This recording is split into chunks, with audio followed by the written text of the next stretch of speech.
Assalamualaikum warahmatullahi wabarakatuh. Izin memperkenalkan diri, nama saya Regina Cahaya Pramesti, NPM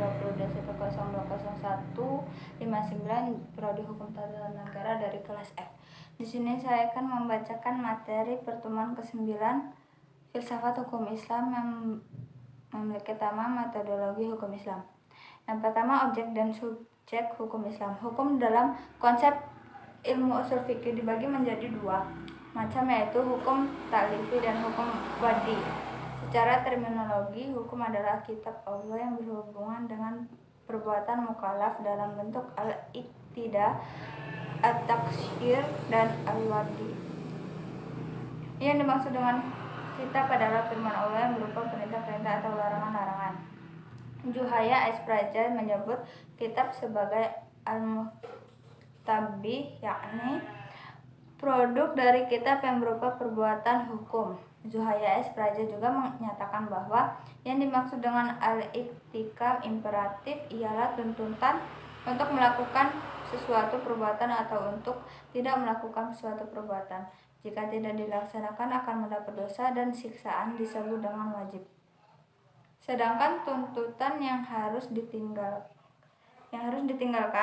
jika dilakukan akan berdosa dan mendapat siksa disebut dengan haram. At-taksyir fakultatif ialah apabila hakim memberikan pilihan kepada mukallaf untuk melakukan sesuatu perbuatan atau tidak melakukannya. Yang disebut dengan al-ibahah, perbuatannya disebut dengan mubah. Ada beberapa hukum ta'lifi, yaitu ijab, yaitu firman Allah, firman yang menuntut suatu perbuatan dengan tuntutan yang pasti. Yang kedua, naf, yaitu firman yang menuntut suatu perbuatan dengan tuntutan yang tidak pasti. Menurut ulama Hanafiyah, hukum ta'lif dibagi menjadi 7, yaitu fardu, wajib, tahrim, karahah, tanzih, nab, dan ibahah.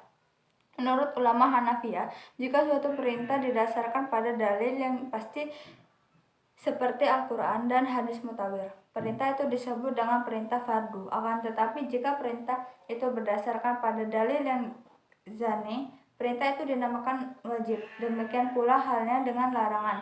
Jika larangan itu didasarkan pada dalil yang qat'i, disebut haram. Sebaliknya, jika larangan itu didasarkan pada dalil yang jani, maka tergolong pada hukum makruh. 5 atau 7 jenis hukum tersebut dinamakan dengan ta'lifiyah, yang artinya tuntutan atau memberi beban. Ta'lifi disebut pula sebagai jenis perbuatan hukum. Hukum wadi ialah firman Allah yang menjadikan sesuatu sebagai sebab adanya yang lain musabah, atau sebagai syarat yang lain masrut, atau sebagai penghalang mani adanya yang lain.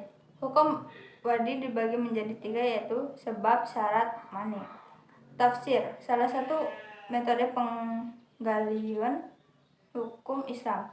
Al-Quran dan Sunnah diyakini sebagai sumber hukum Islam, kemudian nas-nas yang terkandung di dalamnya ditujukan untuk mukallaf. Maka untuk mempermudah pelaksanaan hukum yang dimaksud, upaya ulama di bidang usul fikih dan bidang fikih mulai menggunakan pendekatan rasio dalam menggali makna dan maksud yang dikandung oleh kedua sumber hukum tersebut. Meskipun nas Al-Quran dan Sunnah telah muhkamah, campur tangan akal tidak dapat dielakkan lagi. Al-Quran sebagai sumber hukum Islam. Ada kalanya ayat-ayat tersebut saling menafsirkan karena adanya munasabah aliyah, tetapi tidak jarang ayat-ayat tersebut membutuhkan hadis untuk menjelaskan atau melalui pendekatan ijtihad yang sepenuhnya menggunakan rasio. Munasabah aliyah merupakan cara kerja akal yang ijtihadiyah, karena akal mengupayakan sekuat mungkin untuk mencari dan membantu paradigma penafsiran tersebut. Ijtihad sebagai metode penggalian hukum Islam. Ijtihad berasal dari kata zahda, artinya al-mayakah, sulit, berat, susah, atau sukar. Menurut Rasmat Syafi'i, Secara etimologis, kata ijtihad artinya kesulitan dan kesusahan. Al-masyaqqah juga diartikan dengan kesanggupan dan kemampuan. Kata zuhda yang selanjutnya menjadi ijtihad, diartikan sebagai pekerjaan yang dilakukan dengan sungguh-sungguh dan mengerahkan semua tenaga. Ijtihad ialah usaha maksimal untuk mendapatkan sesuatu. Jika tidak sungguh-sungguh, tidak dapat disebut ijtihad, melainkan tafsir, berpikir biasa dan sederhana.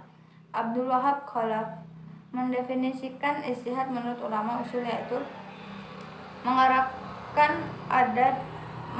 daya dan kemampuan untuk menghasilkan hukum syara dari dalil-dalil syariah yang terperinci. Dari sebuah definisi tentang ijtihad tersebut di atas dapat disimpulkan bahwa ijtihad itu adalah satu, pengerahan akal pikiran pada fuqaha atau usuliyin. 2. Menggunakan akal dengan sungguh-sungguh. 3. Berkaitan dengan hukum syar'i dan amaliyah. 4. Menggali kandungan hukum syar'i dengan berbagai usaha dan pendekatan. 5. Dalil-dalil yang ada dirinci sedemikian rupa sehingga hilang kezaniannya.